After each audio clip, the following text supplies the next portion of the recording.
এই জন্য ইব্রাহিমকে মা হাজেরা যেমন ভাবে একটা মা একটা সন্তানকে যেমন ভাবে সাজানো দরকার হয়ে যায়, ওইভাবে মা হাজেরা ইসমাইলকে তেমন ভাবে গোসল করাইয়া এমন ভাবে সুন্দর কুড়িয়ে কুড়িয়ে সাজিয়ে দিল। এবার হাজেরা সন্তান ইসমাইলকে নিয়ে ইব্রাহিম নবী বলে চলে যাবে, রওনা হয়ে যাবে।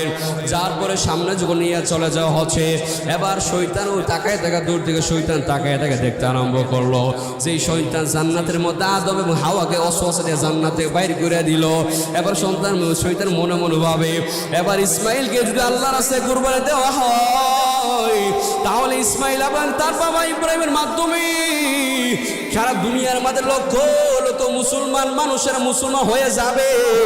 এই জন্য কিভাবে ঠেকানো যায়, চলে গেলেন মা হাজারের কাছে। যখন শয়তান চলে গেলেন, এ হাজারা তুমি কি জানো তোমার সন্তান ইসমাইলকে নিয়ে তোমার স্বামী কোথায় চলে যাচ্ছে? বলে না জানি না, তবে জানি আমার স্বামী আমার সন্তানকে নিয়ে চলে যাচ্ছে কোন এক মেহমান খানে দাওয়াত খাওয়ার জন্য। বলে না না, তোমার স্বামী তোমার সন্তান ইসমাইলকে জবাই করার জন্য নিয়ে যায়।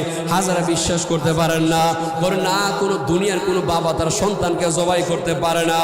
এবারে বলে তোমার যে আল্লাহ মালিক আছে সে মালিক তোমার সন্তানকে জবাই করার জন্য তোমার মালিক বলেছিল।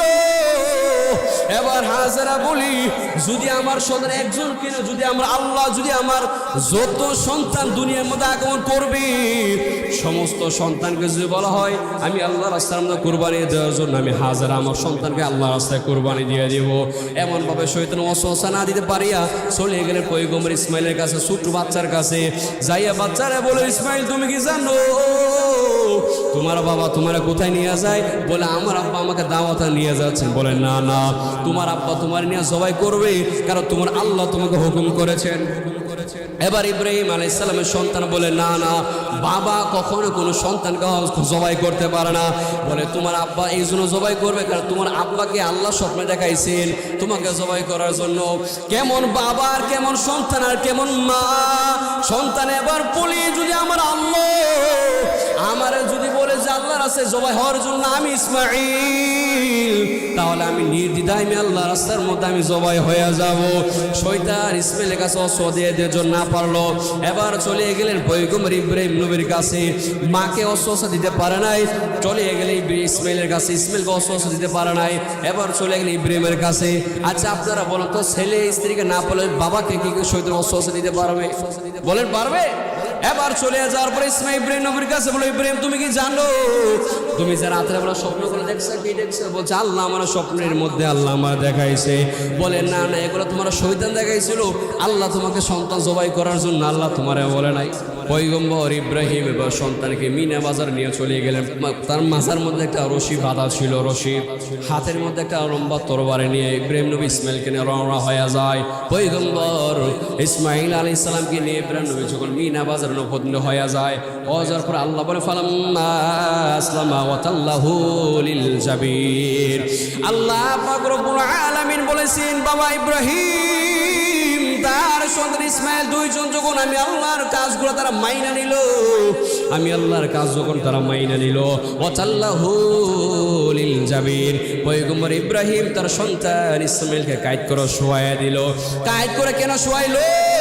কারণ যেন বাবার চোখের দিকে, বাবার চেহারা দিকে পয়গম্বর ইসমাইলের নজর অথবা ইব্রাহিম নবীর নজর যখন পয়গম্বর ইসমাইলের দিকে না পড়ে যায়, এর জন্য কায়দ করে শোয়াইল। কায়দ করে শোয়ানোর কারণে চোখের নজরগুলা ভিন্ন দিকে চলিয়া যাবে। আল্লাহ পাক রব্বুল আলামিন এবার ইব্রাহিমকে দিয়ে ইসমাইলকে নিচের মধ্যে শোয়া, এবার তরবারিগুলো যখন তার গলার মধ্যে চালাতে যাবে, ইব্রাহিম ইতিহাসের মধ্যে জানা যায় পয়গম্বর ইসমাইল আলাইহিস সালাম তার বাবারে বলে, আব্বা জান আমি আপনার সন্তান, আপনি আমাকে জবাই করবে এটার মধ্যে আমার কোনো দ্বিমত কোনো আপত্তি আমার মধ্যে নাই।